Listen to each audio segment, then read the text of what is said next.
CC. So from the inception of 1996, so for the Canem, there was a larger number of African American poets that were very much active in the literary field, right?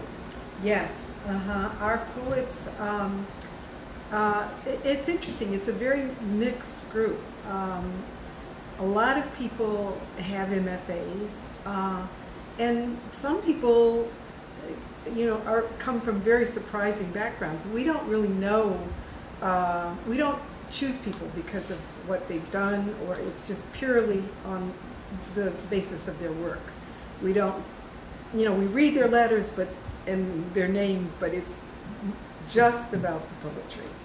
And we find out some surprising things, like people who have been in prison for considerable length of time. I mean, we didn't know this, but there are people with doctor's degrees, there are people who teach at the university, there are people with books published, and there are people just starting out who are extremely talented. Last year we had a young poet who was just entering college. Yeah. And there he was with Yeah. poets in their 60s. Yeah.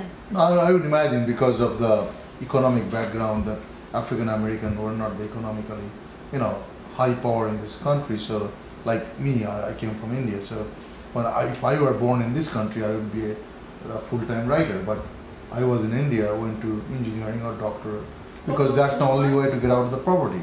Oh, how can you be a full-time writer in the United States though without being no, like at least in this country have basically you cannot compare the poverty over there and here. They have a lot of economic problems, social problems. Yeah. So they may not go to the college and start MFA program. Right. They may come from other backgrounds. Right. That happens with us so much. Yeah. And a lot of the poets that go through Canem during that period of time, they get the courage to say they're exactly. going to get an MFA. I also want to make another point too, that I think I mentioned we conduct programs in other places and do other things, and one of our programs is a workshop in New York City, and we teach 2 per year.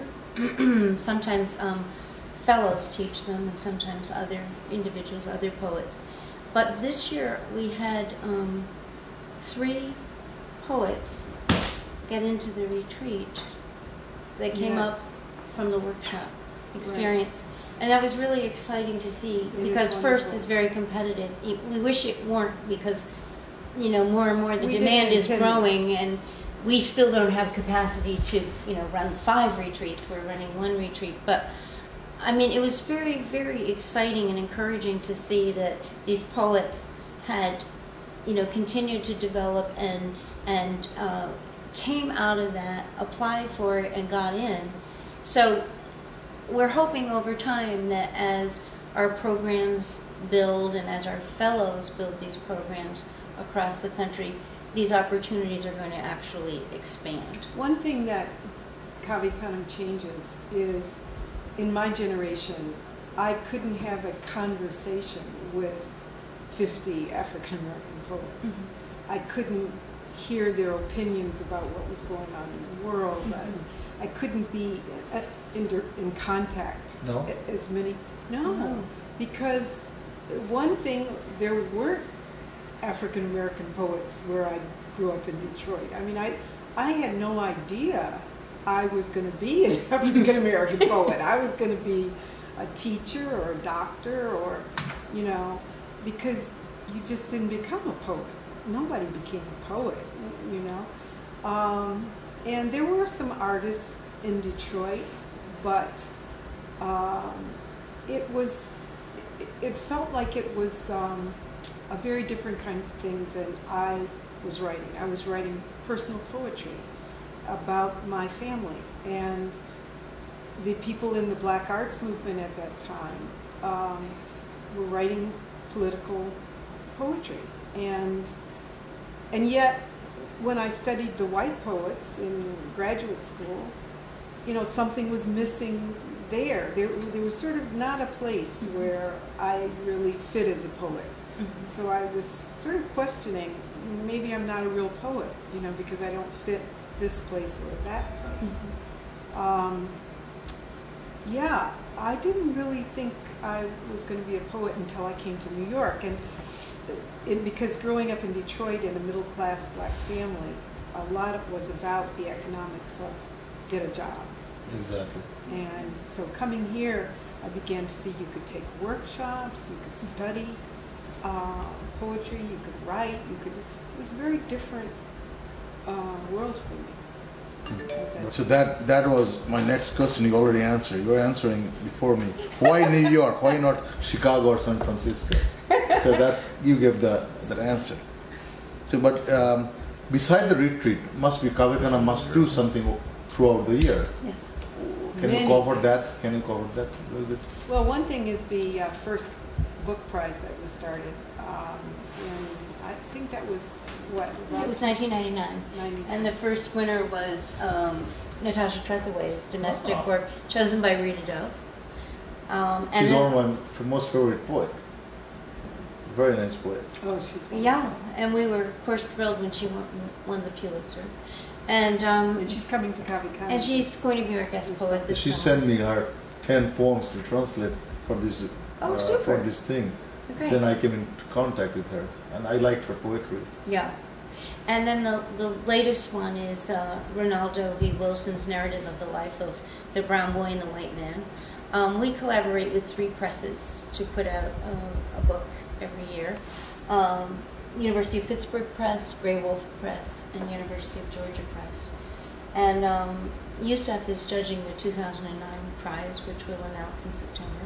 Okay. And we just inaugurated a second book prize for African American poets, which we're doing with Northwestern University Press. And I actually can tell you the winner because it will have been announced by the time you put out your magazine in July. Indigo Moore is the winner. You know, second books are tough. There aren't that many prizes for second books. There are a lot of prizes for first books. Right. So that's an extraordinary. So many African American poets must submit their work for consideration, right? Or you choose randomly from all the authors. Do they have to submit? No, we run it like, you know, just a traditional competition. We, poets submit, and there's a distinguished judge who chooses the winner. We usually have 2 honorable mentions as well.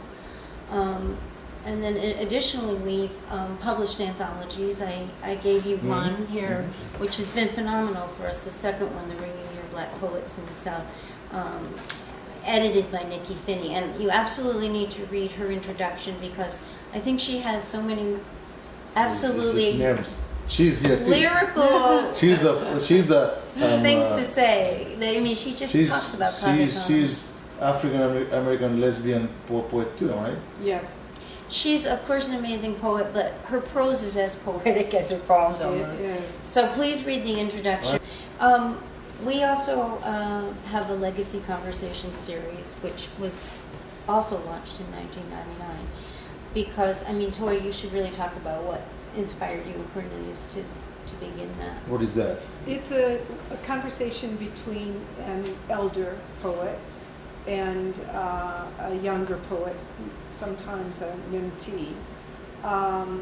But the idea is to preserve a conversation because a lot of our poets, African American poets, they haven't been preserved. Their wisdom, their life stories, the connections between their life and their poetry. And so it's very important that